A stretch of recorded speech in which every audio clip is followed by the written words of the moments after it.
Poulin might go into tomorrow undefeated as well. He has a draw. Yeah. But if he wins this last round, he'll go in tomorrow without a loss. Yeah, and I know that, talking to Jeff last week and playing against him, he really liked his Avacyn Seasons Past deck, like a lot. There's just some things didn't really break his way. And to see him kind of running it back, some small changes here and there, looks to be a pretty well-positioned deck, and he's doing really well with it, as you mentioned. So looks like Tom took at least one mulligan. These players will shake hands, a little scry action. Jessup will start. It's a Forest, it's Noth and Nissa, and here we go for round number 9. Plains here for Andrew off of the Oath. And now we go to the boss. Now.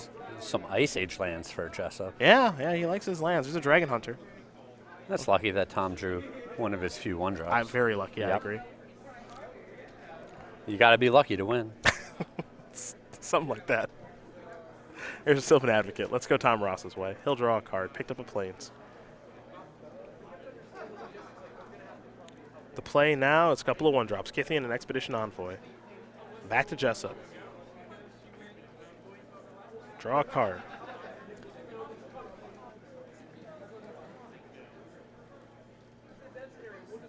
Advocate's free to attack here. Yep. Yeah, I can't imagine Tom's going to want to cash in 2 creatures. Snap him off with a triple block.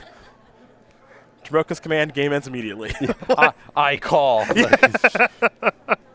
Here's a Noth and Nissa for Andrew. We'll take a look at the top couple. There's an Archangel Avacyn, a Gideon, and a Plains in there. We'll see which one he wants to take. Yeah, it looks like Jessup's all jammed up with a whole bunch of these Oaths in his hand. Which can be okay. It's a good thing he's on the play. Yeah, instead of on the draw. Yeah. Yeah. I think that matters a lot here. I think he's going to take a Plains. Others are going to go to the bottom. Next up for Andrew, a Canopy Vista. You mentioned him being jammed up on Oaths. Here's a third one. A Forest, the Archangel Avacyn, and another Forest. He'll consult the grip and select the very powerful Archangel. Jessup's turn is done. Let's head Tom Ross's way. Time for him to draw a card. Now he'll take a look at some things as only Tom Ross can. Yeah, and Tom needs to balance his priorities here. There's an Always Watching. And here come the beatdowns. So here Tom is basically saying, I will trade Kythian with your Sylvan Advocate. Yeah, I'm going to get in a whole bunch of damage. I'm going to get that Advocate off of the board.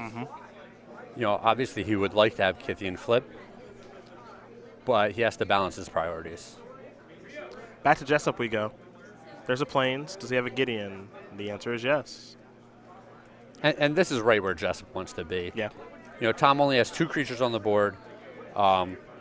Jessup, if he makes his land drop next turn, he's going to have Avacyn. I think he's in a great spot. Yeah. Those creatures that he has right now in Dragon Hunter and Expedition Envoy, they don't beat the Knight Ally in combat. Yep. So there's a lot to like right now. Yeah, it's a little worse if Tom has another Anthem effect.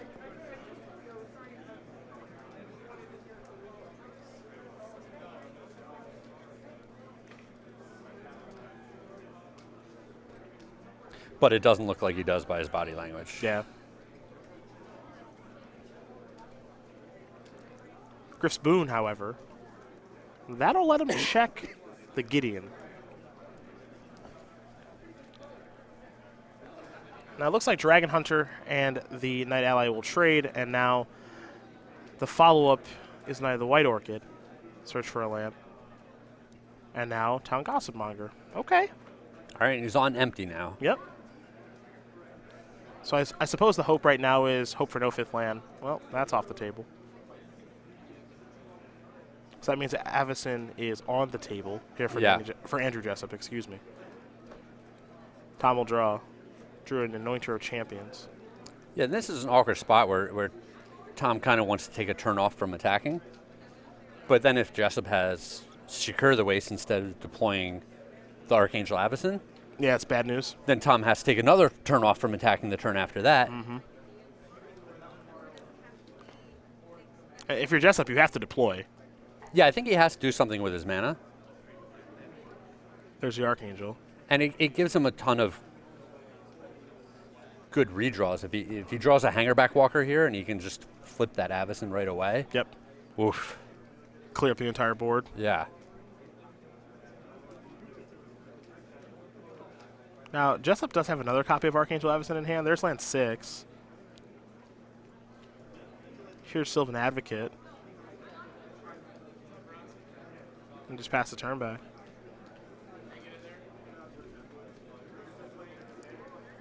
Tom might be thinking transform the Town Gossip Monger into Inside a Rabble, but if he does that, that means Inside a Rabble has to attack. But he has the Anointer to pump it. Yep. And he's got some lands that are not doing anything on his side. Yep. So he'll transform. Keep in mind right now, Inside Rabble's a 3/4 because of Always Watching. And you mentioned the Anointer, which can make it a 4/5, and then, you know, you've got the mana to dump. So it's a pretty good spot for this card. He's going to come in with the flyer, too, it looks like. Yep.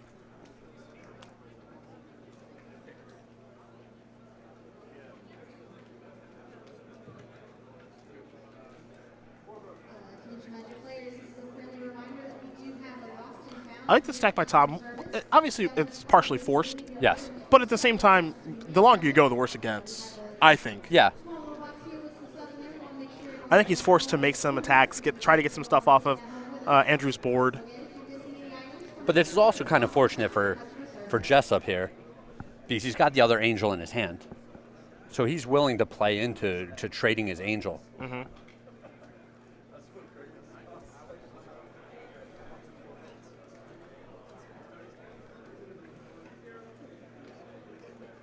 See how Tom wants to navigate now. Keep in mind, Navigate's a 4/5. Incited Rabble right now is a 3/4. Anointed Champions will pump there, make it a 4/5.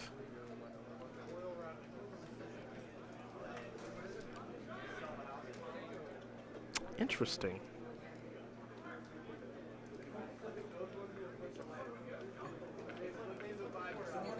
Make a clue? Well, Tom didn't want his creature to die and activate the Avacyn. Yeah, okay. All right.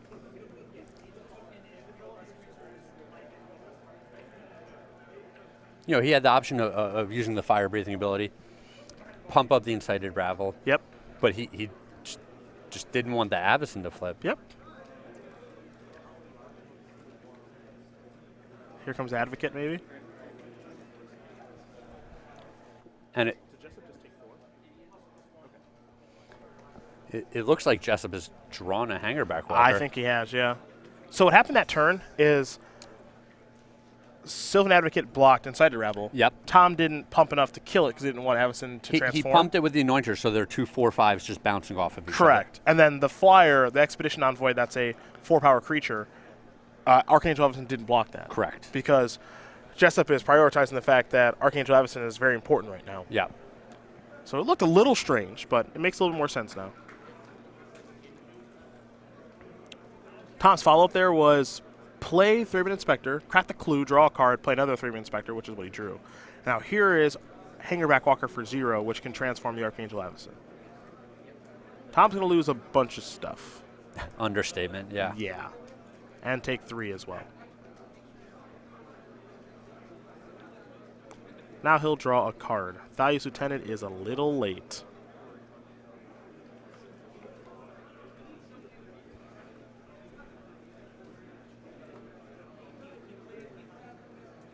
Really, when you think about it, the game might be different if Tom's on the play. Oh, yeah. You know? But Jessup winning that die roll, and his draw's been good, even though I think he may have had a mulligan once. Not positive about that, but Jessup's draw's been really good. Here's Griff Spoon, maybe.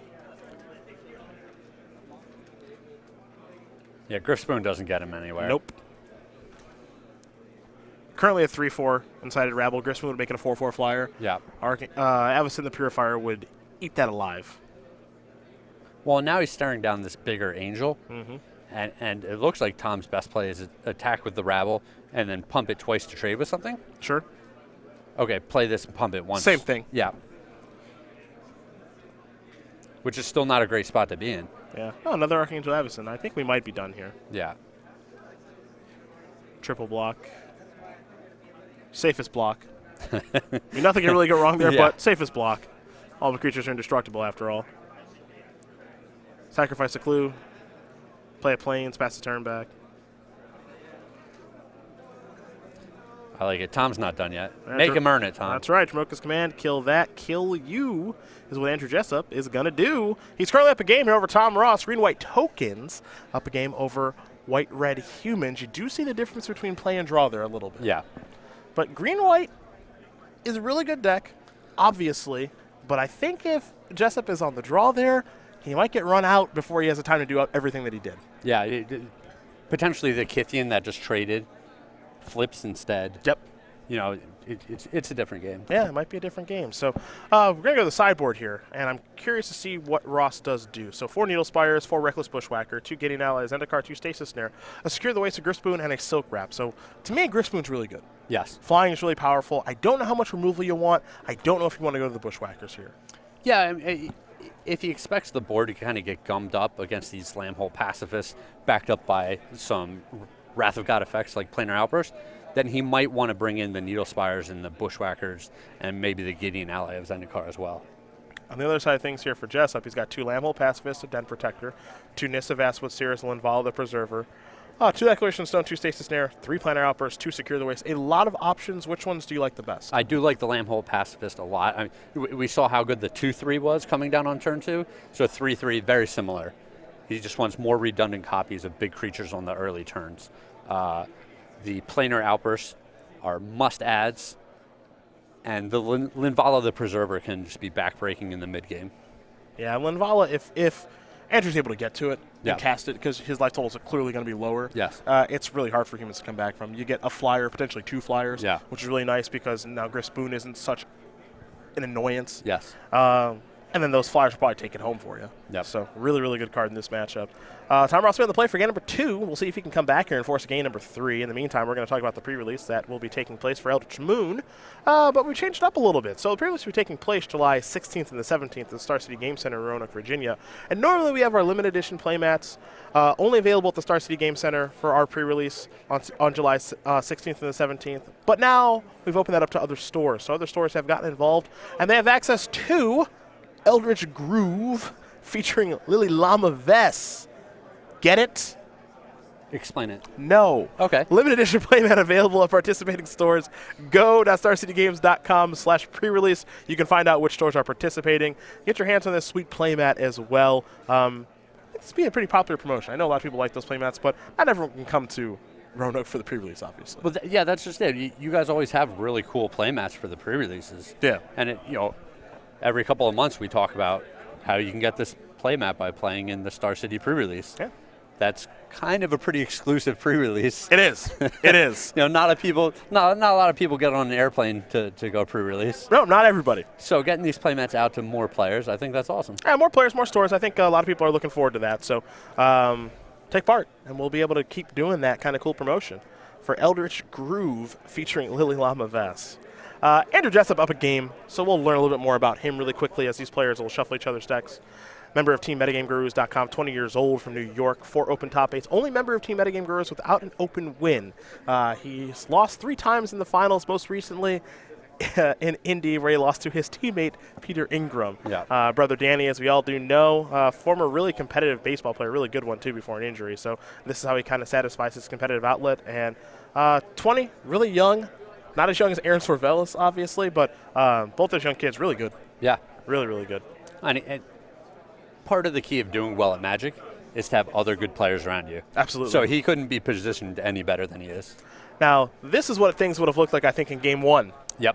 Had Tom been on the play. And you can see the difference now. Jessup is under the gun. He's got to have a 2-drop now. Let's see what the 2-drop's going to be. It's going to be Lambhole Pacifist. I would say it's the best one he can have. Yes. Now, Tom could have an answer to this. And he's already reaching for his mana, so I wouldn't be too comfortable. And there's Declaration Stone, so he does have an answer. But Andrew does get a clue, so. Yeah, it's a fair trade-off. There is that, yeah. Kithian transforming into Gideon now. It's up to 5, and this game might be over before it even begins. Yeah, I've lost too many games with clues sitting around that I could not solve. Yes. Just didn't have the time or mana or inclination to solve them. Well, I don't know if it was my inclination. Jeez. It was the time and the mana. Okay. A forest, a Nissa, Voices in the Card. It's going to make a plant, which will be nothing more than a speed bump. Yeah, just a little boom boom. Yeah. We're going to go Tom's way. He'll draw a card. Not land number 3 just yet. Yeah, and the question here is if Tom feels like he's got to get that Nissa off the board.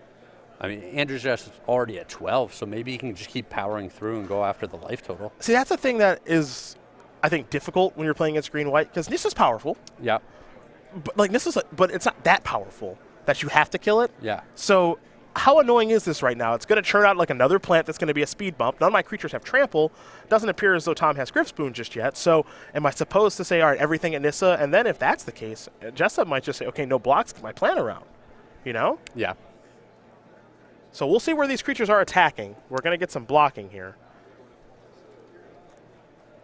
Tom's got some follow-ups there in Tangasamamba and Expedition Envoy. And it looked like Tom was not committed to getting Nissa off the board. Yeah, Gideon went to Nissa, everything else went to Andrew. Yeah. So I think he had the benefit of being able to split the difference there. At least well enough. Yeah.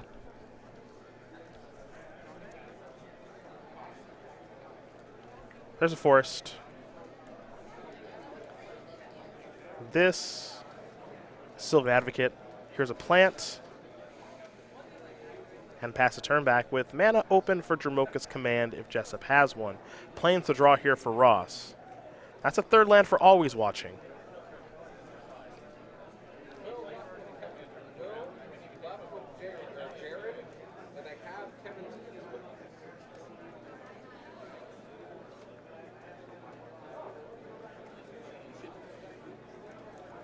Tom being very careful. He's wondering if his best play is to play around a Dromoka's Command. Mm-hmm. He has Stasis Snare in his hand. Yep.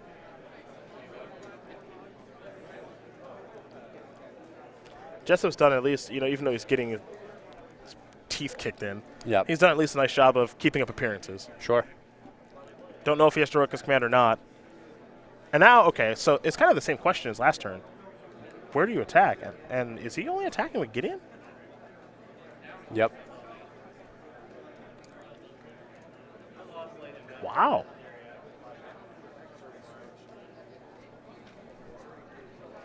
Yeah, that's a very conservative attack. It really is.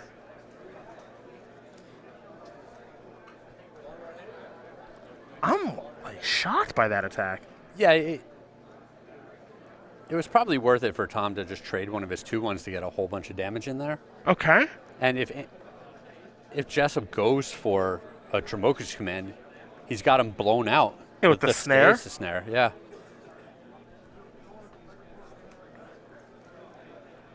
If I'm Andrew, I'm really confused at what just happened last turn. I expected more things to come across, and that's not what happened. Here comes Sylvan Advocate now. Maybe Tom's trying to induce him into an attack? Well, when this thing attacks, it means the Wrath is coming down, right? I mean, yes and no. I mean, I would be shocked if there wasn't a Planar Outburst after that. Okay. He has to have White Source Planar Outburst. Yeah. All right, there's White Source. But otherwise, he just doesn't make that attack. Okay, there's Planar Outburst. All right, you said he had to have that, and he does.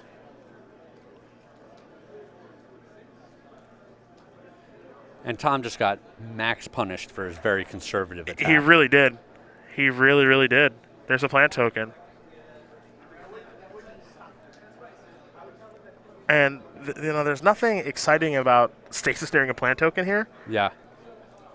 But it's possible that he just needs to do it. Yeah.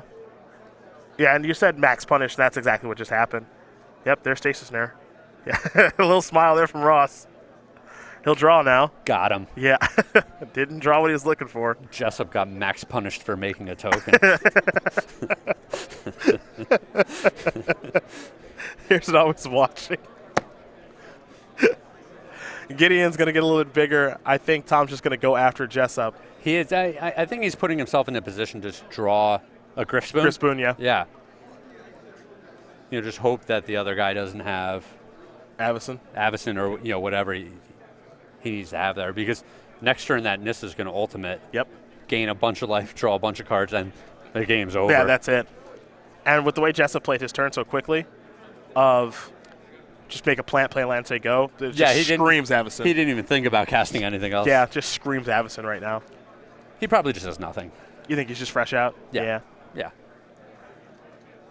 Green-white, you know, when I think of green-white tokens, mostly I think of just lack of things to do. Yep. That's the first thing that comes to mind. Gideon will attack Nissa. We have a plant. We have an Archangel Avacyn. I think we might have a game ending here. There's a Plains past the turn back. Yeah, Tom just got too conservative on that turn. I like Tom making him earn it at the end here. We'll never concede. Yep, here's Nissa.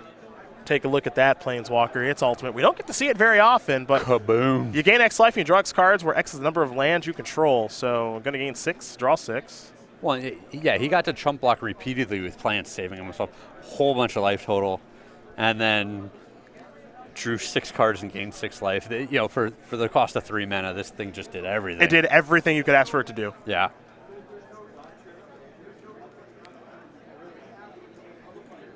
Absolutely everything. Here's 3 mana here. Why not? Yeah, another Nissa.